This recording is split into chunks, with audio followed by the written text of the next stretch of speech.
Thumbnail देख के ही सोच में पड़ गए ना कि पढ़ना नहीं चाहिए, और ये भी सोच रहे होंगे कि ये कौन सा इंसान है कि बोल रहा है कि पढ़ना नहीं चाहिए। ये उल्टा ही सोच रहा है।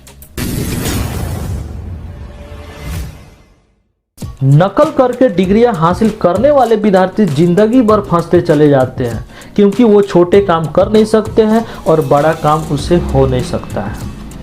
90% स्टूडेंट कोचिंग पे ही आश्रित रहते हैं, जिसमें से 75% स्टूडेंट कोचिंग में इसलिए बैठते हैं कि उनको पढ़ना रहता है, और वही स्टूडेंट अपने घर पे जाते हैं तो घर के लोग पूछते हैं, उसके पेरेंट्स पूछते हैं कि बाबू तू क्या पढ़ के आए हो। और वही स्टूडेंट से अपने समाज या अपने गांव में किसी कारणवश एक छोटी सी गलती भी हो जाती है तो लोग बोलते हैं तू क्या पढ़ा है। अक्सर गांव में लोग बोलते हैं ना कि पढ़ लिख के तू गधा भइला, तो फिर पढ़ना क्यों चाहिए। जब लोग बोलते हैं पढ़ लिख के गधा भइला, कुछ शिक्षक ये नहीं सोचते हैं कि मुझे पढ़ाना नहीं है, उसे सिखा देना है। यदि वो सिखाने के पीछे भागेंगे ना तो बच्चा भाग जाएगा और उनके पास पैसा नहीं आएगा, क्योंकि वो बिजनेस कर रहे हैं। यही तो मानसिकता है। साइकोलॉजी के अनुसार यदि कोई शिक्षक सेम पोजीशन पे और सेम शिक्षा दे रहा है, अपने आप को कभी अपडेट नहीं कर रहा है समय के अनुसार, तो वो केवल आपको पढ़ा रहा है और उसके पास आप केवल पढ़ सकते हैं, सीख नहीं सकते हैं।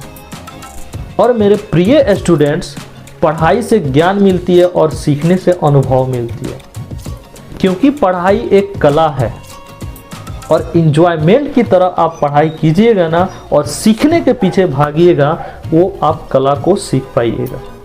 जिस टाइम आप याद कर रहे होते हैं, जिस टाइम आप पढ़ रहे होते हैं, उस टाइम आप कभी ऐसा सोचे हैं कि आज मुझे कुछ अच्छा सीखने को मिल रहा है, आज कुछ नया सीखने को मिल रहा है। पढ़ाई करते समय, सर से समझते समय आपने कभी ऐसा सोचा है कि मैं सर से बेटर समझा सकता हूँ। क्वेश्चन पे क्वेश्चन कभी आप सर से करते हैं जैसे आप अपने दोस्तों के साथ करते हैं।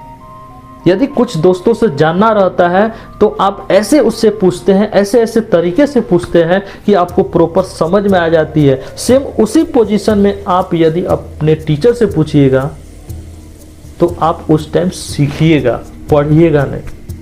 लेकिन आप पूछते हो? नहीं पूछते हो।